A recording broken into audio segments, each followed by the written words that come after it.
Alright guys, welcome back to another Raid Shadow Legends video. Zali plays. And oh shit, I just noticed these three hands right here, man. Alright, we're back with another Raid Shadow Legends and we're gonna be doing the Fire Knight 20.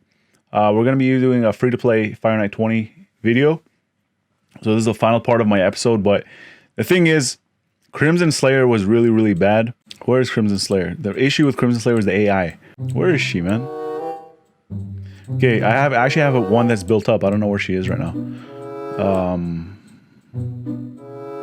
There she is. So the issue with Crimson Slayer just keeps using her A1, so I couldn't use her in my fight. The issue with her was that she never used her flowing sword ability. So this ability has a 70% chance of decreasing the target's turn meter by 50%, and it fills the champion's turn meter equal to the amount of the target loses. So this is very good for Fire Knight, but she never uses it at all. So that is a very big issue, and that's one of the reasons why I changed up my team.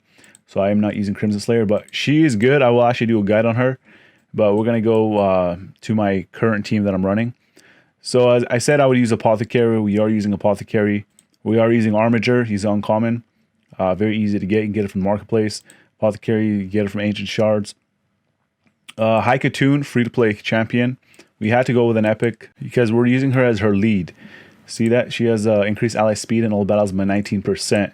And she also turn meter boosts, fills the turn meter of allies by 15% and places increased speed, which helps us out a lot. And then she also has a 50% chance of decreasing the turn meter by 15%. And you can see her abilities are not even upgraded at all. So it is pretty crazy. She's on level 60.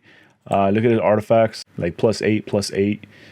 We're missing the necklace and the banner. And look at her total stats, 40,000 HP, so you do want to build her pretty tanky, I would say. You want to make her fast, so we got 199 speed and 250 accuracy because you want to decrease the turn meter. So these are very achievable artifacts. You guys are going to be seeing every single one of these champions has achievable artifacts. Look at this. No masteries, man. No masteries. Alright, so next champion we're going to talk about is the Armiger. So Armiger also has pretty easily attainable stats. Look at his artifacts here. Total stats, 30,000 HP. Defense, he's defense based. He does damage based on defense, but he's not here for the damage because he's just going to be here for decreasing turn meter. 194 speed, I think that is pretty achievable. And 252 accuracy. So yeah, you do need him with accuracy and you need him with 100% crit rate because every time he crits, look at his ability. Every time he crits, he decreases the target's turn meter by 30%. No masteries. What they at though? What they at though? What they at though? Another thing I forgot to mention was High Khatun, her A1. She has a 25% chance of placing decreased speed, which is actually very important. You want your team to be very fast, taking a lot of turns. So that's a goal. We're not doing any heal reduction. If you wanted to, we can probably run Cold Heart on the team instead of Fleshmonger. So he's one of the other champions we are running. So Fleshmonger skills all maxed out, as you can see. And why I'm using Fleshmonger is that he actually has a tornado cleaver ability that attacks all enemies, and he has 50% chance of placing a decreased defense. That's a big version of decreased defense. That's why we're running him. And he also has a triple hit.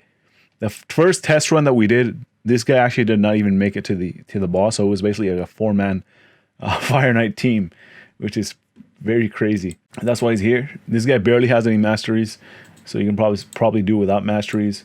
Look at his artifacts, total stats. We got 30,000 HP, so he is pretty squishy. 216 speed, that is a lot of speed. 201 accuracy. And let's go on to the next champion we have is Balor. So Balor is maxed out. He used to be my campaign farmer. So Balor actually does need a specific set to do this. So Balor actually needs a stun set, and that's going to be very important for the waves because all his abilities are AoE. That was one of the issues that I actually never went over this type of role, but we actually do need this type of role. I didn't think I needed it, but we do. So we did make adjustments, and we got Balor to do this. So he's a crowd controller guy. He needs to be built with a lot of accuracy as well. So he has 255 accuracy. He needs to be very fast, 200 speed. He is pretty tanky, I guess, for 41,000 HP. So masteries are actually important for this guy. You do actually want to get this fearsome presence, increase the chance of placing a stun, sleep, or freeze, or provoke debuff from skills or artifacts by 5%. So he does have a stun set. So that actually works with it. So there's going to be a 23% chance of stun when he AoEs. That's what you're going to need. So we're going down the defense route and support route. And we also got Master Hexer and Sniper. All right, so Apothecary skills are maxed out. And let's take a look at his stats. So we're using him with full speed size. So you want this guy to be very, very fast. You want him to move as often as possible. Let's take a look at his total stats, 40,000 HP. You do want to build him tanky. So this might seem like it's very high at 241, but he does have a 106 base speed. So you only have to add 100, about 100. I think 100 is okay. So if you take into account his boots, he has a plus 40 speed on it. If you have a 6-star, plus 45. So it is very achievable. So you just need 80 more speed with his other stats and also the sets. So the sets actually do give him bonus speed. So he gets plus 12% more speed per set. So 2 sets, 2 pieces is 1 set. And also you want to do Lore of Steel so you can actually boost his speed even further. And yeah, we went through the support route because we want him to be able to heal much better, have more HP. And then we also went down to get Giant Slayer. So Giant Slayer is there to do more damage because we need triple hits on the Fire Knight. So that's about it. We got those 4 champions and we're going to go ahead and take them into Fire Knight's castle. All right, so as I said, we are running High Khatun as lead, increase ally speed in all battles by 19%. And yeah, the rest of the gang right here. So maybe Fleshmonger might not make it because when we tested it, he was level like 30 or something like that. And I think he was like 6-star, but he was level 30 still. This time he might not make it. We'll see what happens. And it's going to be on auto, guys. This is auto. So let's hope our RNG goes right. First time we did it was the first try. So we didn't get any stunts from Bellower 2 times in a row. Interesting. So that's like bad RNG right there.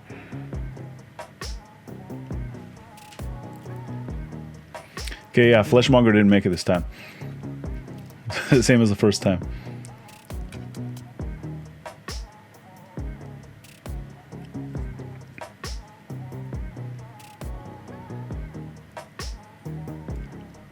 Come on, Bellower, we need more stuns, man.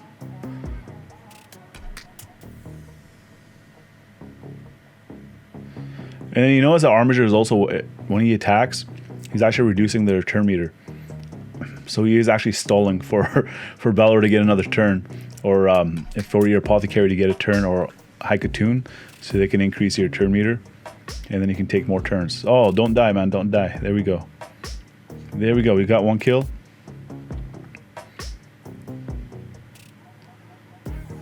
So as you can see, like Fleshmonger didn't even make it, so maybe you can use somebody else in that role. And as always, you don't want, if you are free to play, you actually do, if you have legendaries, if you got lucky, use legendaries instead of these champions.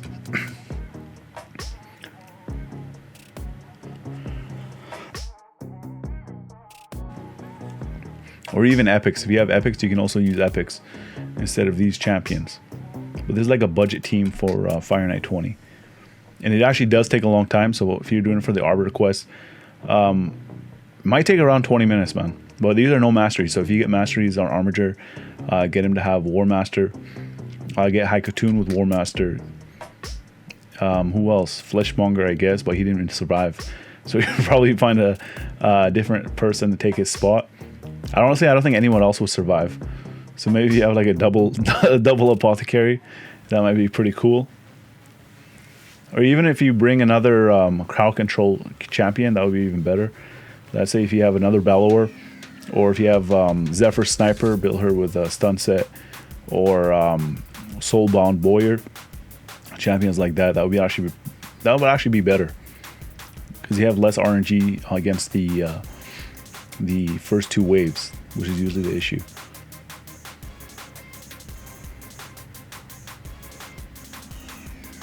Yeah, so they basically don't even take any turns. This is pretty hilarious. Armiger's like MVP right here. They all have their roles. Like they're all very, very good at it. So what I'm actually going to do after this wave is I'm going to skip straight to the Fire Knight. So we are at 255. All right, so 6 minutes 45 seconds in, we are on the Fire Knight. So this does take a long time, but if you guys want a budget team, this is how it works. You can't expect to clear it very fast. Even my regular team, I think I cleared it like 2 minutes 44 seconds, 3 minutes. But hopefully things go well and we can clear this. If not, this is basically a 4-man Fire Knight team. This is pretty crazy. But if not, if we don't clear it, then we're just gonna switch out Fleshmonger for somebody else. Oh, Armiger died. That might be an issue. All right, so what we're going to do is switch out the team and we're going to take it straight back to the Fire Knight. All right, so we are back here again. I did take out Fleshmonger 4 Reliquary Tender, which I had built up, trying to make another video for Spiders Den Rare Team, but I couldn't. I still trying to figure that out. But yeah, she did survive. She made the RNG like go down by a lot. Let's hope that we can do it this time. So we gotta make sure he doesn't take any turns. Come on, guys. Oh. All right, let's go. Let's go. That was actually pretty big. Her remove all debuffs and placing continuous heals pretty big. But you gotta get that shield down. Apothecary, hit him, man. Apothecary's not hitting him. Oh. They're not hitting him at the right times.